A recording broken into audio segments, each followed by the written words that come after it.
하나님의 말씀은 창세기 2장 4절에서 7절까지 교독하십니다. 창세기 2장 4절. 이것이 천지가 창조될 때 하늘과 땅의 내력이니 여호와 하나님이 땅과 하늘을 만드시던 날에 여호와 하나님이 땅에 비를 내리지 아니하셨고 땅을 갈 사람도 없었으므로 들에는 초목이 아직 없었고 밭에는 채소가 나지 아니하였으며 안개만 땅에서 올라와 온 지면을 적셨더라. 여호와 하나님이 땅의 흙으로 사람을 지으시고 생기를 그 코에 불어 넣으시니 사람이 생명이 되니라. 오 하나님, 은혜를 감사합니다. 모든 것의 시작이 어떻게 되었는가를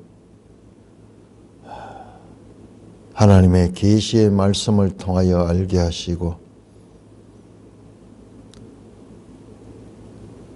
하나님의 권능과 창조하심에 관한 지식을 알게 하시니 감사를 드립니다. 예수님 이름으로 감사하며 기도드리옵나이다. 아멘.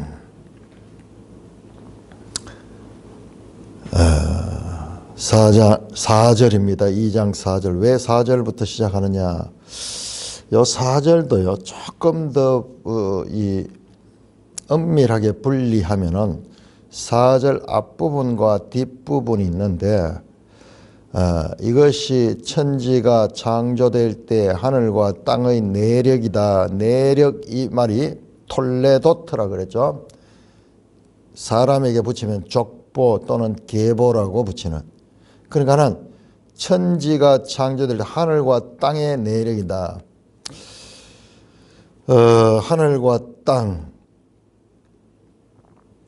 그냥 하늘만 가리키고 땅만 가리킨 게 아니고 하늘과 땅 그러면 하늘과 땅에 포함되는 모든 피조물, 그러니까 1장 1절에서 2장 3절까지의 창조로부터 안식에 이르기까지의 그 모든 사건들을 포함하는 말씀입니다. 땅의 족보가 어떻게 되냐, 하늘의 족보가 어떻게 되느냐, 하늘이 어떻게 시작되고 땅이 어떻게 시작되냐, 그 말은 모든 만유의 모든 존재하는 피조물들이 어떻게 시작이 됐는가를 알려주는 내력을 말씀했다, 그 말입니다. 그러니까 2장 4절의 앞부분은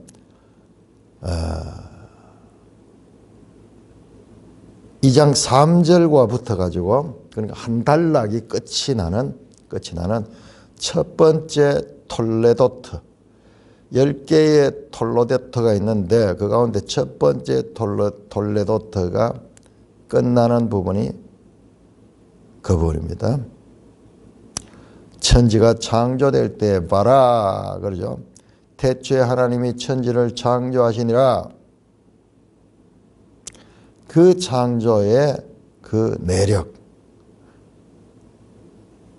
6일 동안 저 빛과 그리고 하늘과 궁창 위의 하늘 물과 궁창 아래의 물로 구분된 그 하늘과 그 다음에 이 땅에 물들을 한 곳으로 모두고 바다와 땅과 그리고 그 땅의 초목들을 나게 하시고, 네 번째 날에는 하늘에 빛나는 별들, 달과 해와 그리고 별들을 만드셨고, 그 다음에 다섯째 날에는 그 하나님이 만들었던 그 궁창 즉 하늘에 나르는 새들과 그리고 바다의 물고기들을 만드시고 마지막 여섯째 날에는 그 땅의 생명체들,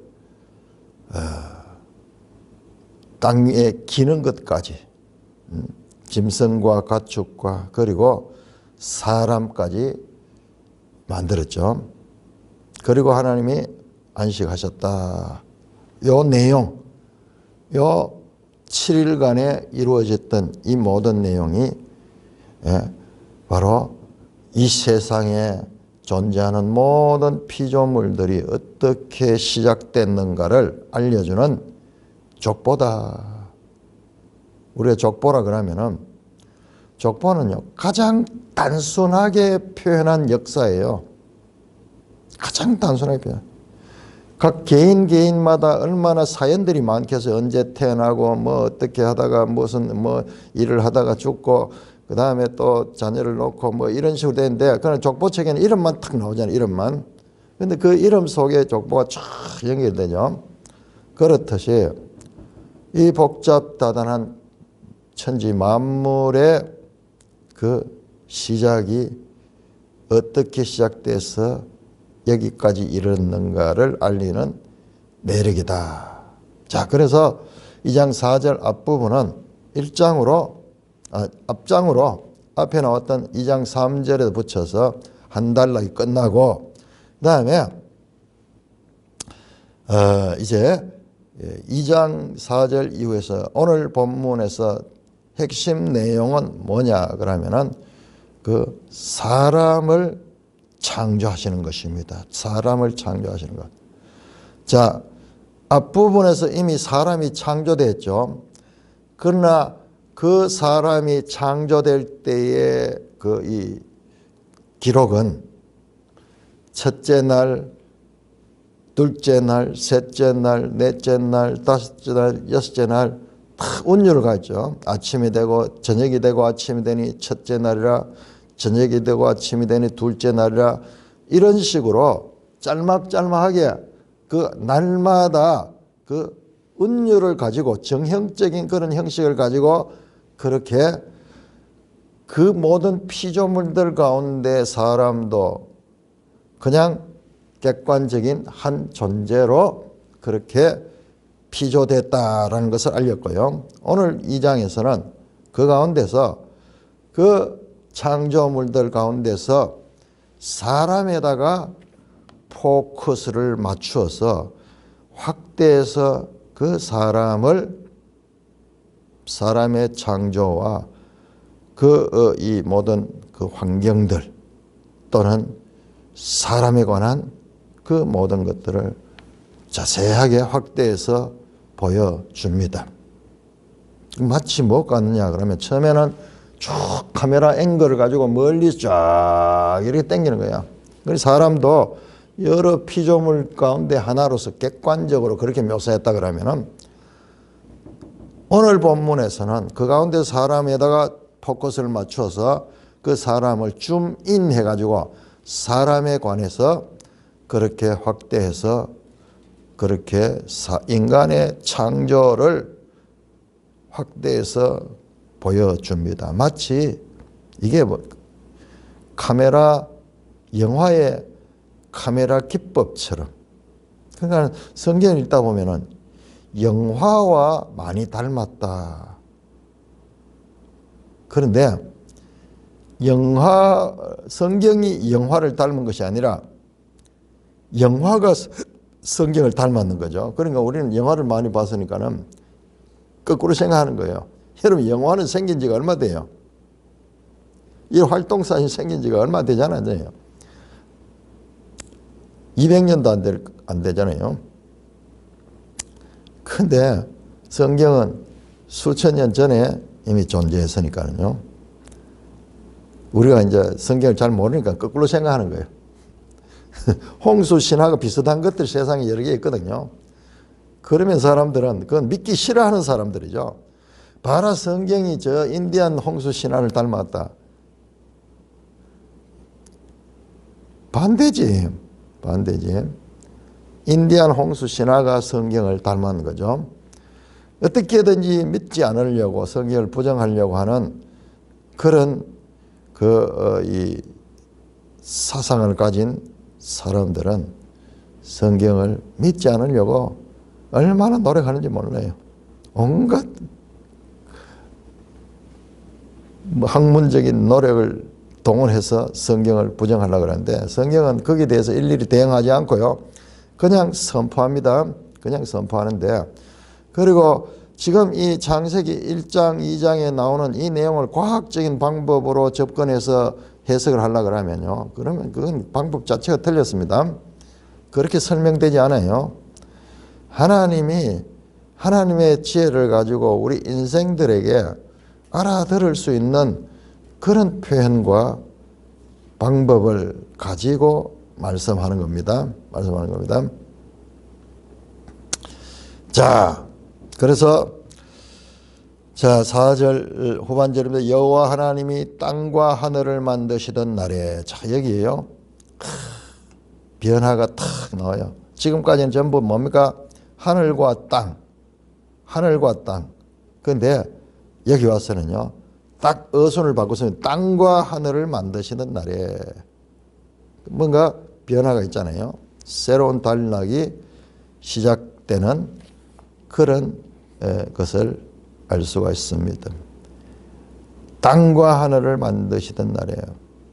여호와 하나님이 땅에 비를 내리지 않으셨고 땅을 갈 사람도 없으며 들에는 초목이 아직 없었고 밭에는 채소가 나지 않았다.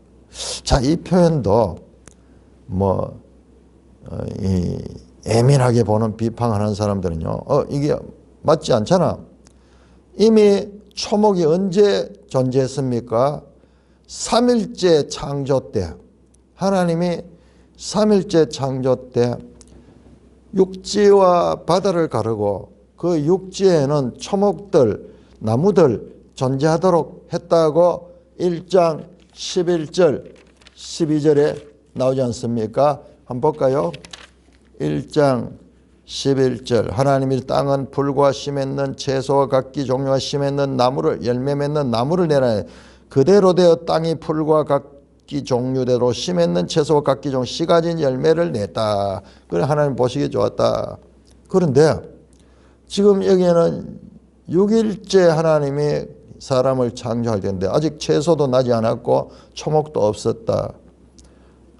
그리고 사람은 당연히 없었고 하나님 땅에 비를 내리지 않으셨고 땅을 갈 사람도 없었으므로 들에는 초목이 아직 없었고 밭에 채소가 나지 않았습니다. 안개만 땅에서 올라와 온 지면을 덮였더라. 좀 모순이 아닌가 순서적으로. 그러니까 이런 과학적으로 그렇게 해석이 되는 본문이 아닙니다. 여러분 입장을 바꿔가 한번 생각해 보세요. 우리가 조그마한 이런 자동차 하나를 만든다 생각합시다. 자동차. 그 자동차 하나를 만드는데 부속이 수만 개가 들어가네. 수만 개가. 그거 만드는 거 설명을 하면은 우리가 그거 알아들을 수 있겠습니까? 하물며 이 땅의 천지 만물을 창조하시는 건데 그거를 우리 입장에서 뭔가 논리적으로 모순된다고 막 틀렸다. 아니 이런 거는 그냥 말씀하신 대로 믿는 거예요. 믿는 거. 이걸 막 따져가지고 이러다면은 이게 절대로 그렇게 해서는 이 하나님의 뜻을 알 수가 없어요. 내 생각을 가지고 하나님의 뜻을 계속 한계를 두고 그렇게 파다 보면은 지금 딴 데로 가버려요. 그런데 여러분 이런 게 좀 무질서한 것 같지만은 오히려 보시면요. 더 크게 어떻게 이 창조와 새 창조가 서로 연결이 되고 그 다음에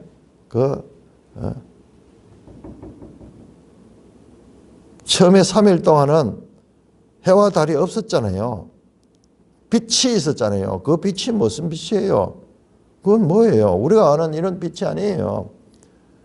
그건 하나님의 영광의 빛이에요. 영광의 빛. 자, 그게 계시록 마지막에 가면은 그 새하늘 새 땅에는 해와 달의 비침이 쓸데없으니 하나님과 어린 양이 그 빛이 되신다 하는 거예요. 그 존재 자체에서 영광의 빛이 되는 거예요. 어떻게 이것이 그렇게 정확하게 일치될 수가 있는지. 그렇습니다. 자, 안개만 올라온 지면, 자, 여기서 알 수 있는 비가 없었고 안개로서 온 지면이 적셔졌다. 자, 그러니까 우리가 이 궁창 위의 물과 궁창 아래 물이라는 그 이 창조의 이튿날 나오는 그 장면. 궁창이 하늘이거든요. 하늘 위에 물이 있고 또 하늘 아래에 물이 있고, 그런 이 세계예요. 그러니까는 오늘날에는 이 하늘이 있고 그 위에 이제 물이 있는 그런 정도인데, 오늘날하고 좀 환경이 다릅니다. 아마 이 학자들 가운데서 그 궁창 아래의 물들은 이게 노아 홍수 때 쫙 다 온 땅을 다 쏟았는 거 아닌가, 뭐 그렇게 주장하는 분들도 있습니다만은, 자, 우리하고 달라요. 그래서 이 지구가 아주 온화하고 그랬을 거예요. 마치 비닐하우스처럼 그렇게 돼서. 그런데 그것도 과학적으로 우리가 이 접근해가지고는 이 설명하기가 힘듭니다. 그냥 믿는 거예요. 하나님이 그렇게 하셨다. 중요한 건 뭐냐? 하나님이 창조하셨다. 이 모든 피조물들은 창조되셨다는 거지. 과학적으로 창조 과학자들이 와서 어떻게 하든지 이거를 과학하고 일치시키려고 막 이렇게 노력한데, 그런 노력이 어떨 때는 하나님 말씀을 이게 손상할 때가 있어요. 손상할 때 있습니다. 분명히 창조 과학적과 일치되는 게 있을 거예요. 사실이니까는. 그렇지만은 그런 과학적인 방법으로 다 설명하려고 하다 보면은 오히려 넘어질 수가 있습니다. 자, 안개가 땅에서 올라와 온 지면을 적셨다. 그러니까 지금하고 환경이 좀 다르게, 안개가 뭡니까? 이게 좀 습기잖아요. 뭔가 그런 이 환경이었다. 자, 이제 하나님께서 사람을 지으십니다. 7절입니다. 여호와 하나님이 땅의 흙으로 사람을 지으시고 생기를 그 코에 불어넣으시니 사람이 생명이 되느라. 야, 사람이 어떻게 존재하게 됐는가. 세상 만물의 시작은 이러했고 그 가운데서 사람의 시작은 이러했다. 사람은 첫째 땅의 흙으로 시험을 받았다. 자, 여기 우리 번역에서 이 땅의 흙을 그냥 그렇게 했는데 정확하게 봐야 돼요. 땅이 뭔지 아세요? 땅이 아담마. 참 단어가. 그래, 아담이 사람이 흙이에요, 흙.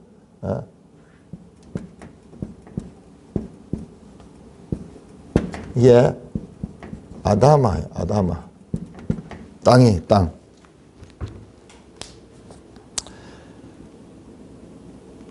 땅의 흙은요, 이 흙이라는 표현이 맞지 않아요.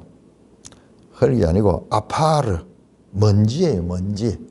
티끌 또는 먼지 있잖아요. 흙 가운데서도 그 아주 보드라운 이 최고 가벼운 그 입자들로 인해서 이 흙이 형성이 되잖아요. 수많은 입자들이 모여가지고 흙 덩어리를 이루는데 그 가운데서 가장 보드랍고 바람에 흩날리는 먼지 같은 티끌 같은 아파르입니다. 아파르. 그래서 원어를 내가 읽어보면 이렇게 된 아담 아파르 민 아담아. 사람이 아담이거든요. 사람을 아파르 먼지로, 그 다음에 아담아에서 땅의 흙으로, 땅의 흙으로서 아담에서 아파를 빼가지고 사람을 지었다. 아담, 아파르, 민, 아다마.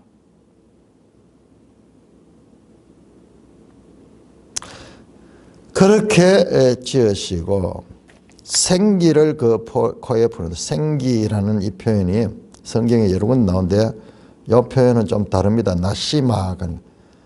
그 유명한 에스겔 37장에 마른 뼈들이 생기야 들어가는 생기가 들어가서 막 살아나죠. 그 생기는 루아흐예요. 이거는 영이에요. 영. 여기에서 이 생기는 나시마 하는 건데 숨, 호흡 뭐 이쪽에 합니다. 우리 표현에 기익하는 거 보이지 않는 뭐 기가 우리는 기가 떨어졌다 뭐 그런 이야기하죠. 이제 그하고 아주 유사한 표현이에요. 생기, 살아있는 기운. 그 기운을 하나님의 기운, 하나님의 숨을 그 코에다가 훅 불어넣었어. 사람이 생명이 됐다. 그래서 아담이 뭐가 됐냐? 생명. 하 아담 네페시하야. 그 사람이 아담이 어떻게 됐나? 네페시하야.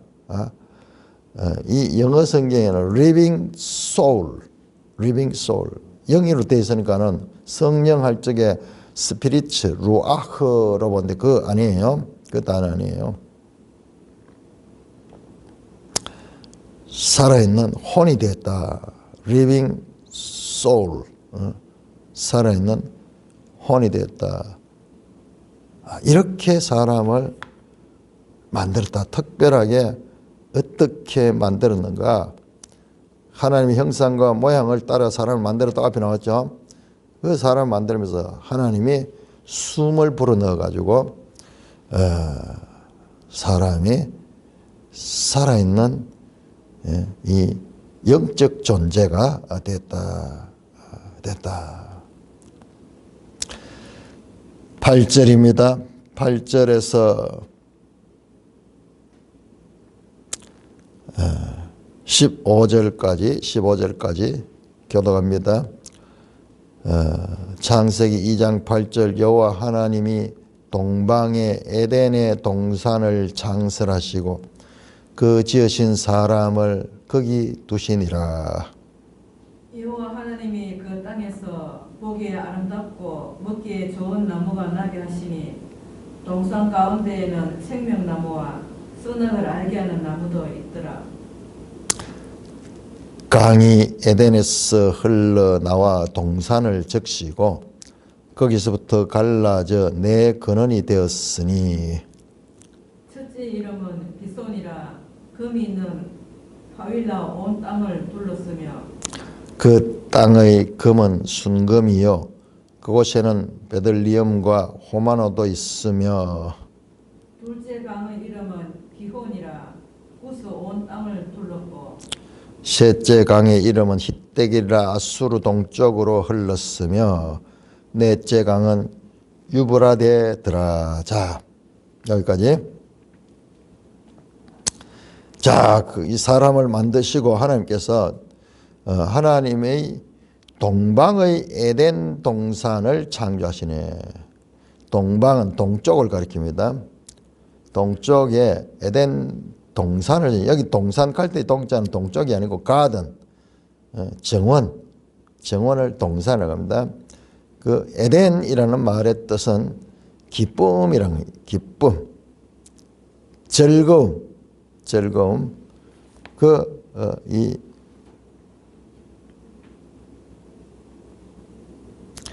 즐거움의 동산을 만들었다. 에덴은 아주 기쁨과 즐거움으로 가득 찬 정원이었다. 그리고 그곳에 사람을 살도록 하셨습니다.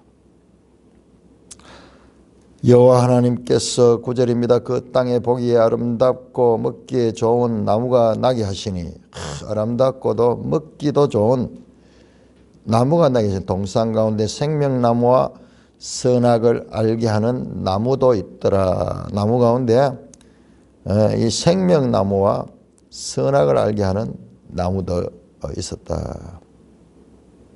그리고 강이 나옵니다. 강이 네 권원으로, 강이 에덴에서 흘러나와서 동산을 적시고 거기부터 갈라져 여기가 강이 수원지가 됐다는 거예요. 수원지가 첫째 이름은 비손,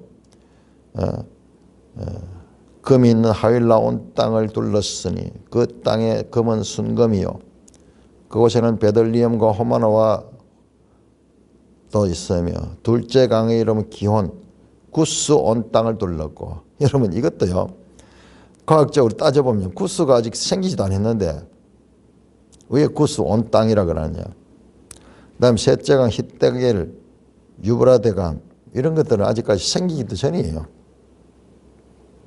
그런데 이거는 우리가 알아들을 수 있도록 그렇게 표현한 겁니다. 그리고 여기 특별히 유브라데 강과 히데겔 강, 이 14절은 히데겔은 다니엘서에 보면 티그리스 강을 가리킵니다. 그 다음에 유브라데 강은 그 유명한 유브라데 강을 가리키죠. 성경에 뭐 제일 늘 나오는 그 강이죠. 큰 강, 큰 강. 그런데 이 강은 그 강이 아니에요. 그 강이 아니에요. 왜냐? 여러분 이따가 이제 노아 홍수가 나오겠습니다만, 노아 홍수 때 이 세상은 다 대격변에 의해 가지고 그 창조됐을 때의 그것과 다릅니다. 하늘도 달라졌고, 그 다음에 땅도 지형도 달라지고 다 달라졌어요. 그러니까는 이 장소를 이 메소포타미아 그쪽 지역이고, 여기 나오는 뭐 티그리스 강과 유브라데 강을 뭐 그쪽 지금 메소포타미아 이 지역으로 뭐 이야기하는 분들은 그럴 수도 있지만은 너무 거기에 매이면 안 돼요.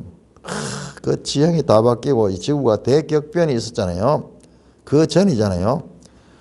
그러니까는 자간 이런 부분은 이걸 뭐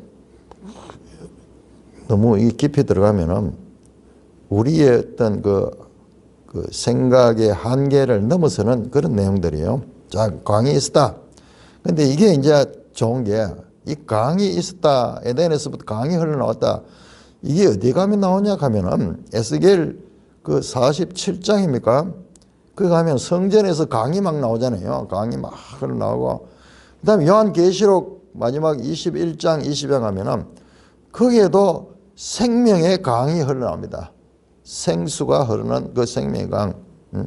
그런 그야말로 이 에덴은 사람이 살기에 아주 좋았고, 그리고 풍요롭고 아름답고, 그리고 좋았던 곳이었다라고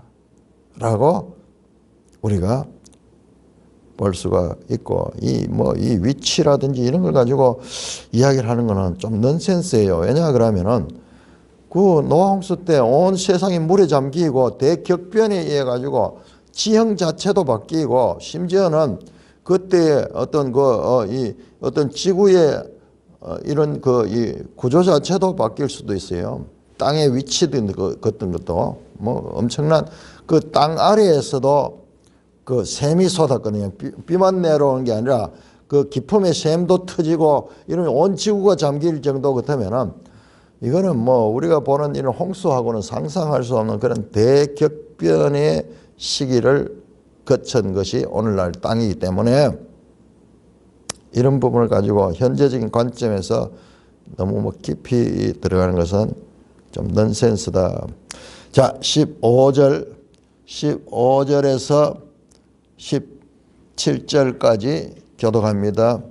15절, 여호와 하나님이 그 사람을 이끌어 에덴 동산에 두어 그것을 경작하며 지키게 하시고, 여호와 하나님이 그 사람에게 명하여 이르시되, 동산 각종 나무 열매는 내가 임의로 먹되 선악을 알게 하는 나무의 열매는 먹지 말라. 네가 먹는 날에는 반드시 죽으리라 하시니라. 자, 이제 점점 이제 이 중요한 내용들이 나오게 되면 이 앞에 내용들은 막 상상할 수 없는 그런 어마어마한 우리의 그 이해를 초월하는 대창조에 관한 이야기였어요. 그건 그냥 하나님이 우리가 알아들을 수 있도록 마치 캡슐에 넣어가지고 약을 넣어가지고 이렇게 마시듯이 그렇게 쉽게 이렇게 주셨는 거예요. 이건 우리가 알 수가 없어요. 이 창조를 설명을 해가지고 하려고 하면은 어떻게 우리가 알 수 있겠어요? 자, 그래서 하나님이 창조하셨다 주고, 자, 여호와 하나님이 그 사람을 이끌어, 그 사람 누굽니까? 아담이죠. 아담, 흙 그 자체, 그 아담을 이끌어 에덴 동산에 두어 그것을 경작하며 지켰다. 하나님께서 사람만 만들고 그냥 끝난 게 아니라 먹을 거리도 다 준비하시고, 그 다음에 그 에덴 동산을 어떻게 경작하며 지켰다. 아바드, 경작하다, 지키다, 사마르, 키프, 중요합니다. 그 동산을 관리하고 그 동산을 경작할 수 있도록, 그냥 주어진 것을 그대로만 아니라 그것을 그 본인이 이 경작할 수도 노동하는 그런 것과 그 다음에 지키게 하셨다. 여기에 다른 것들이 들어오지 못하도록 사마르, 지키게 하셨다. 중요한 사명이죠. 사람에게 준 그 사명이 뭐냐? 그 에덴을 경작하고 지키게 하셨다. 그런데 나중에 보면 뱀이 얘기 들어오죠. 그러니까 뱀이 들어오지 못하도록 해야 돼요. 뱀이 들어오지 못하도록.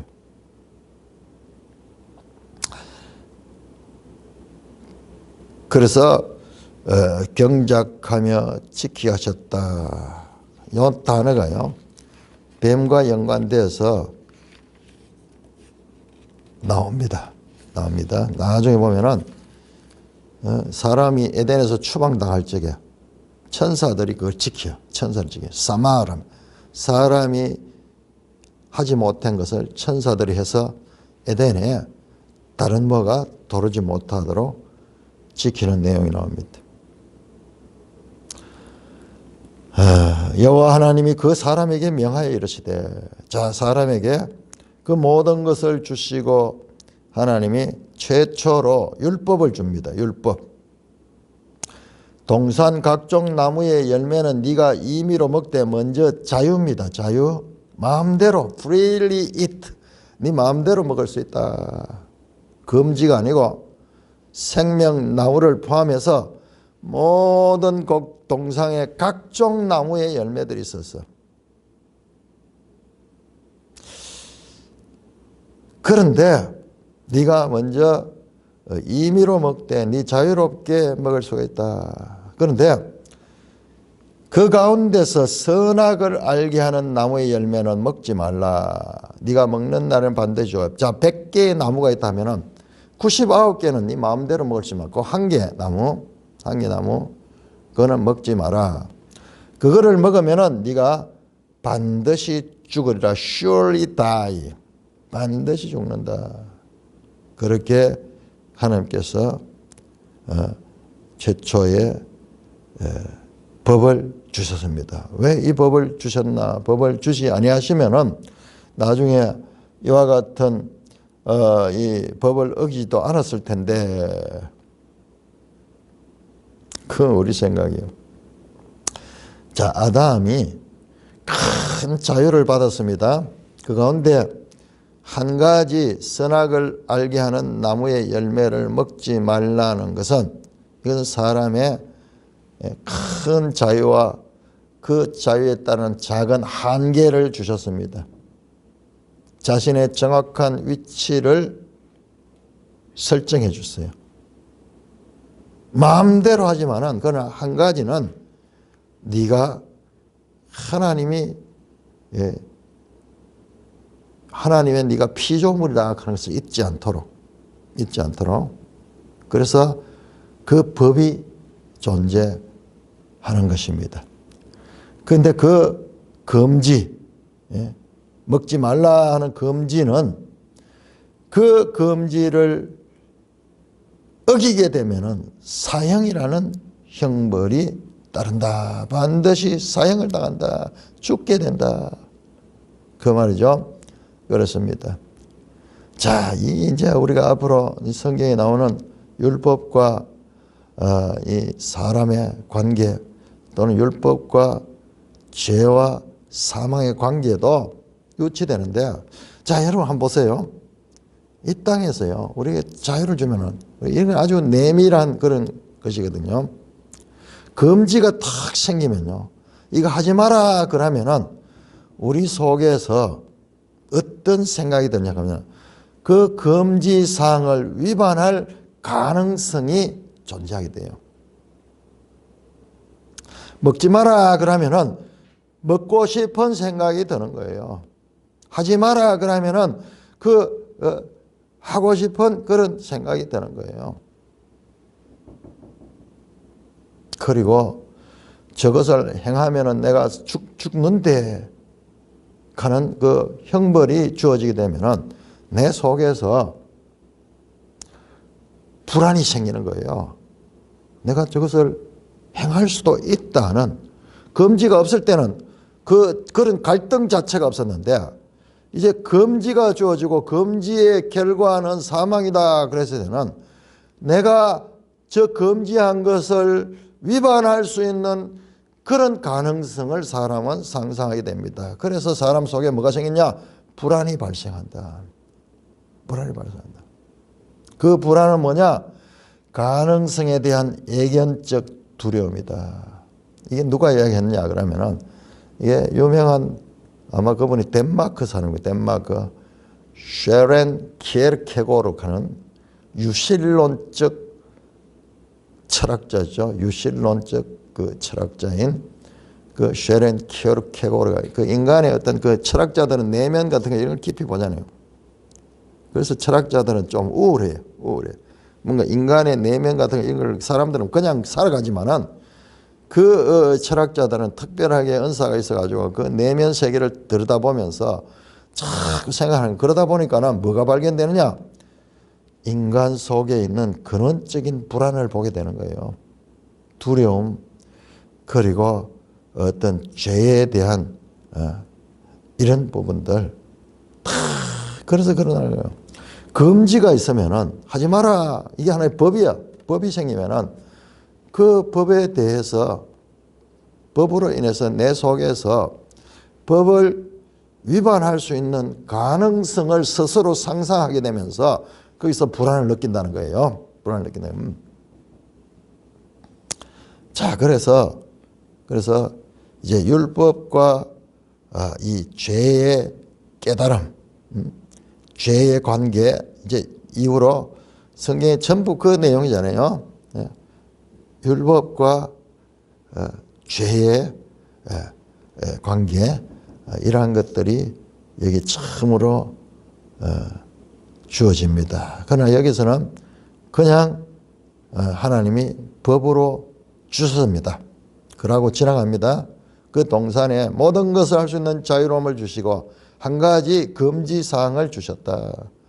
그런데 그 금지사항을 어기면은 죽음이다, 사형이다 라는 법을 받았습니다. 그리고 통과입니다. 통과. 자, 18절에서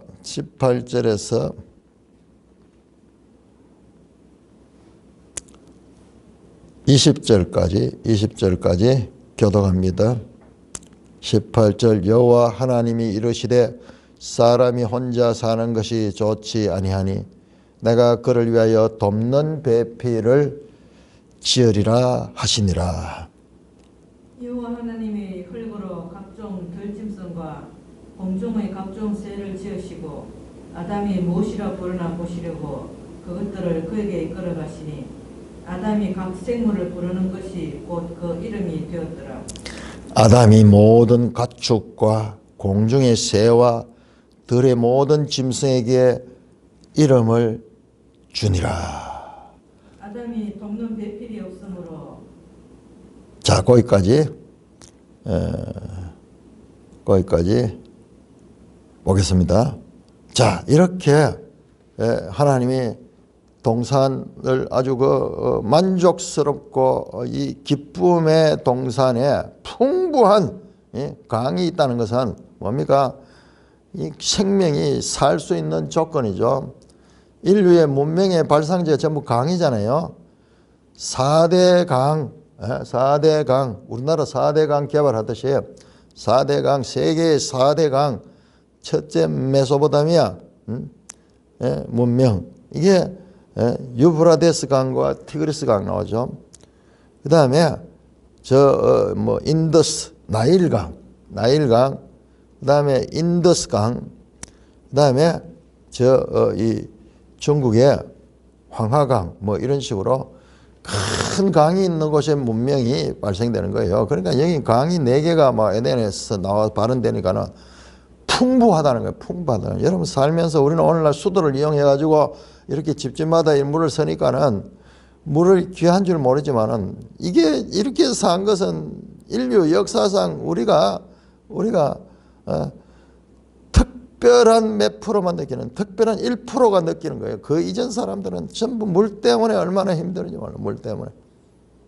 우리 어릴 적만 해도 샘이 동네에 있어가지고 그 샘에서 물을 길러가지고 그렇게 오는 일이, 그것이 제일 큰 일 가운데 하나예요. 집에 항상 물이 있어야 물이 떨어지면 안 되니까는 늘 그렇게 하는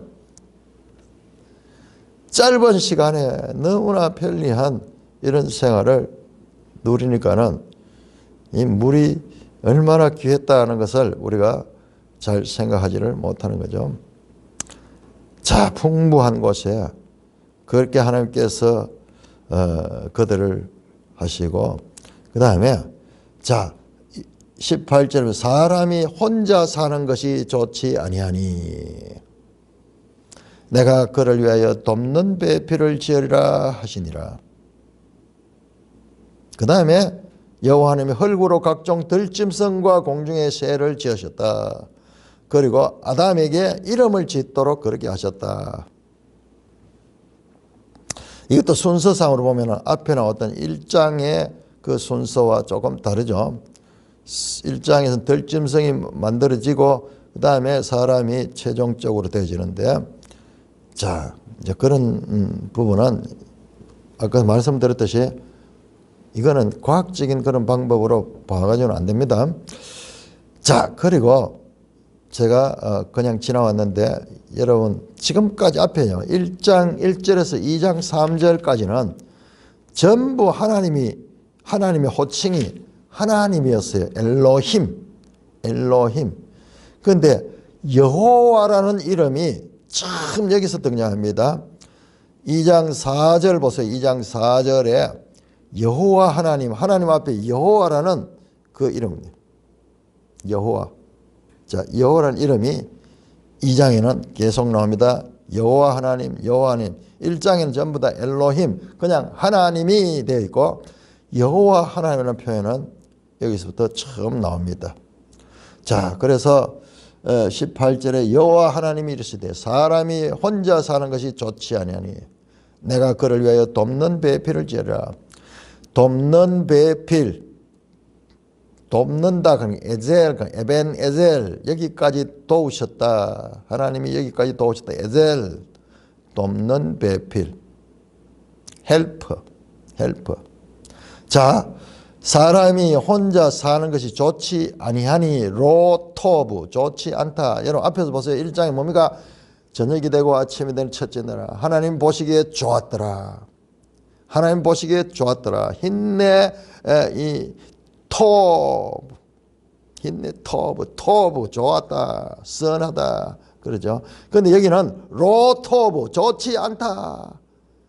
앞에서 창조할 때 전부 보시기에 좋았어요. 좋았는데 그런데 좋지 않은 게 있어. 뭐냐? 사람이 혼자 사는 것이 좋지 않았다. 이 앞에서 나왔던 1장에서부터 나왔던 보시기에 좋았더라 하는 것과 연결해서 보면요, 7번 좋았더라 나오는데 여기서 이제 좋지 못했다, 로토브가 나오는 거예요. 로토브.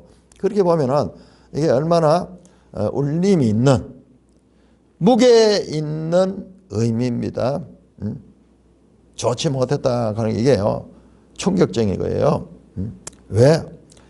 혼자 사는 것이 좋지 못하다. 내가 그를 위하여 돕는 배필을 하시고 여호와 하나님의 헐구로 각종 덤. 그 다음에 이제 이름 돕는 배필을 짓는 게 아니고 그렇게 의지만 표현하고 그 다음에 헐구로 각종 들짐승과 공중의 새를 지으셨다.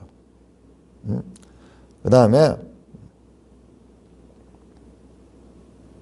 각종 새도 안 맞죠. 공중의 새는 공중의 새는 5일째 창조되었습니까? 그러니까는 이 들짐승과 새와 물고기하고 들짐승의 창조가 다르잖아요. 날이 다르잖아요. 그러니까는 그런 관점이 아니에요. 그래서 그런 차이가 있습니다.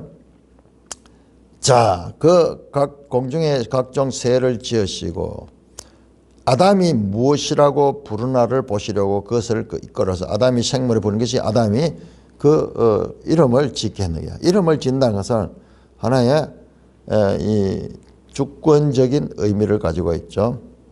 스스로 지을 수 없는 것을 이름을 지어주는 거죠. 그러니까 우리가 1장에서 봤잖아요. 사람을 만들 때 어떻게 하나님 만드신 모든 피조물들을 다스리는 그런 권한을 주셨잖아요. 그러니까 이게 하나의 통치의 일환입니다. 그래서 각종 짐승에게 이름을 주었다. 이름을 준다는 것은 좀 주권적인 의미도 있고 그 다음에 다스림의 의미 그 속에 있죠. 자, 아담의 돕는 배 필요 없으므로 다시 이제 이 18절 말씀을 돕는 배필을 지으리라. 근데 이제 각종 들짐승의 이름을 지을 때 각종 들짐승들은 어떻게 했어요? 암수로 되었을 거예요. 암수로 됐을 거예요. 자, 아담이 돕는 배필이 없으므로 하나님이 돕는 배필을 만들어 줍니다. 돕는 배필 이게요 헬퍼입니다. 그냥 이 단어가 옆구리와 연관이 됐어요. 뒤에 갈빗대 하나를 채딱 한데 그 갈빗대로도 볼 수 있고 그냥 옆구리로 보면 머리도 아니고 발도 아니고 그냥 옆구리 동등하다 뭐 그런 의미로 그렇게 원어적 의미가 있습니다. 아담이 돕는 배필이 없으므로 여호와 하나님이 아담을 깊이 잠들게 하시니 잠들었다. 요즘을 치면은 수면 마취를 해서 수면 마취. 만약 마취를 하지 않고 하나님이 그냥 생닭으로 했다 그러면 어떻게 되겠어요? 깊이 수면 마취를 합니다. 오늘날 이 수면 마취를 하면은 내가 여기 칼을 대고 온 걸 뭐 해도 모르잖아요. 자, 그러니까는 오늘 현대의학의 마취가 이게 하나님께로부터 나온 거예요. 깊이 잠들게 하시고 옆구리에다가 갈빗대를 빼내가지고 그랬다. 그 대신 살로 채우시고. 예. 자, 21절부터 읽겠습니다. 여호와 하나님이 아담을 깊이 잠들게 하시니 잠들매 그가 그 갈빗대 하나를 취하고 살로 대신 채우시고. 여호와 하나님이 아담에게서 취하신 그 갈빗대로 여자를 만드시고 그를 아담에게로 이끌어오시니 아담이 이르되 이는 내 뼈 중에 뼈요 살 중에 살이라 이것을 남자에게서 취하신즉 여자라 부르리라 하리라. 이러므로 남자가 부모를 떠나 그의 아내와 합하여 둘이 한 몸을 이룰지로다. 아담과 그의 아내 두 사람이 벌거벗었으나 부끄러워하지 아니하니라.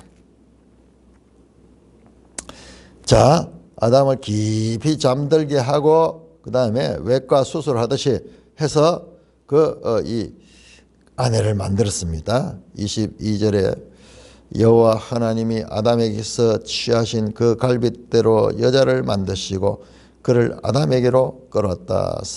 아담은 흙으로 티끌로 만들었죠. 아담은. 그런데 여자는 아담의 갈비로 뼈와 살로 만들었어. 그래서 탁 만들었습니다. 그를 아담에게로 이끌어왔다. 이 과정이 얼마나 복잡겠어요. 이 책 한 권을 이 성경책 전체에 다 써도 모자랄 정도로 그런 과정인데 이 과정을 아주 짤막하게 우리가 알아들 수 있도록 그냥 만들었다. 그래서 여자를 아담에게로 이끌어오시니 아담이 이르되 이는 내 뼈 중에 뼈요 살 중에 살아 이것을 남자에게 취하여 여자라 부르리라 하니라. 뼈 중에 뼈요 살 중에 살아. 이게 시예요, 시. 남자에게서 취하여 여자라라. 여러분, 남자라는 히브리어가 이슈입니다. 이슈. 여자는 이사. 이사. 뼈 중에 뼈요 살 중에 살아. 뭐라 그럴까요? 뭐 내 자체다 이 말이죠. 내 자분이요. 이러므로 남자가 그 부모. 그런데 갑자기 또 이러므로 남자가 그 부모를 떠나 그의 아내와 합하여 둘이 한 모요. 부모가 어디 계시는데 부모가 계시지도 않았는데 그러니까 이건요 우리에게 이 사실 자체를 가리키는 것이 아니라 이런 기원, 지금 이게 뭐냐 남자 여자의 결혼 기원을 설명하는 거예요. 전부 이 시작이 어떤가를 설명하는 겁니다. 이러므로 남자가 그 부모를 떠나 그의 아내와 합하여 합하다 하는 단어가 다바크예요. 다바크. 룻이 나오미를 붙쫓았다 하죠. 붙쫓았다. 우리말로 하는데 참 기가 막히죠. 붙쫓다. 이게 다바크예요. 탁 달라붙어 가지고 가라 해도 이 다른 며느리는 오르바입니까? 가라 그러니까 막 안 간다 하면서도 뭐 슬피 울면 나중에 가는데 이건 아니야. 마음 자세가 딱 붙여서 다 둘이 합하여 둘이 한 몸을 이룰지로다. 참 이게 남자 여자로 결혼을 가리키는 결혼의 시초입니다. 사람이 어떻게 시작됐으며 그 다음에 여자는 어떻게 시작됐으며 결혼은 어떻게 시작됐으며 뒤에 3장에 죄는 어떻게 시작됐는가 톨레도트 모든 기원에 관해서 설명하는 이야기지 이거를 막 과학적으로 막 해가지고 또 이렇게 들어가면요 이 하나님의 뜻을 지금 우리가 놓치게 됩니다. 창세기가 지네시스 이 기원 근원에 관한 책으로 시작이 되거든요. 자 그래서 둘이 한 몸을 이룬다. 아담과 그의 아내 두 사람이 벌거벗으나 부끄러워하지 않는다. 이것도요 복선이에요. 복선. 참 이게 표현이 어리숙하고 앞에서 봐서 논리적으로 좀 안 맞잖아요. 날짜도 그렇고 뭐 그렇지만은 근데 아주 중요한 복선이 탁 벌거벗으나 부끄러우지 아니하라. 이 말은요 앞으로 부끄러워하는 일이 나타날 것을 지금 복선으로 깔아놓는 거예요. 복선을. 부끄러워하지 않았다.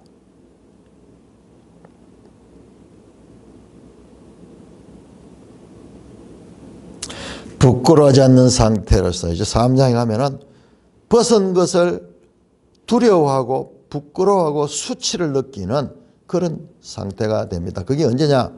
범죄한 후에 수치심이 생기는 거예요. 그 우리 인간의 내면의 불안감, 수치심 이런 것들은요. 뭐 어떻게 우리도 몰라요. 그냥 느끼는 거야. 이걸 분석을 해보려고 해도 분석한다. 앞에서 제가 말씀드렸지 그 쉐렌 케르케고르가 그 불안 법이 있는 순간부터 불안이 생긴다. 내가 저 법을 어기게 될 가능성을 상상하게 되면서 스스로 불안을 만들어내고 소외감을 가지고 두려움을 가지는 거예요. 그래서 철학자들이 분석한 인간은요 불안한 존재예요. 불안한 존재. 불안에 관해서 절망하고 어떤 불안에 관한 그런 책들을 많이 쓰잖아요. 철학자들이 허무와 죽음, 불안 뭐 이런 것들이 많은 게 인간 내면에 이제 그런 것들이 있는 거예요. 우리의 영혼의 해부를 마치 외과 의사들이 또는 내과 의사들이 막 이 사람의 몸을 그렇게 해부해서 알아가듯이 우리는 뭐 의사들은 그거 알지만 우리가 그거 알 필요 없잖아요. 그냥 살아가는 거죠. 우리가 그걸 가지고 그냥 살아가는 거예요. 불안, 두려움, 소외감, 수치심 이런 것들이 다 뒤에 보면 이제 죄와 연관됐다. 여기는 부끄러워하지 않았다. 부끄러움이 없었다. 벌거벗고 살아도 부끄럽지 않았다. 자, 여기까지는 에덴에 범죄하기 전에 인간의 시작을 말씀하고 있는 것입니다. 찬송가 95장입니다. 찬송가 95장.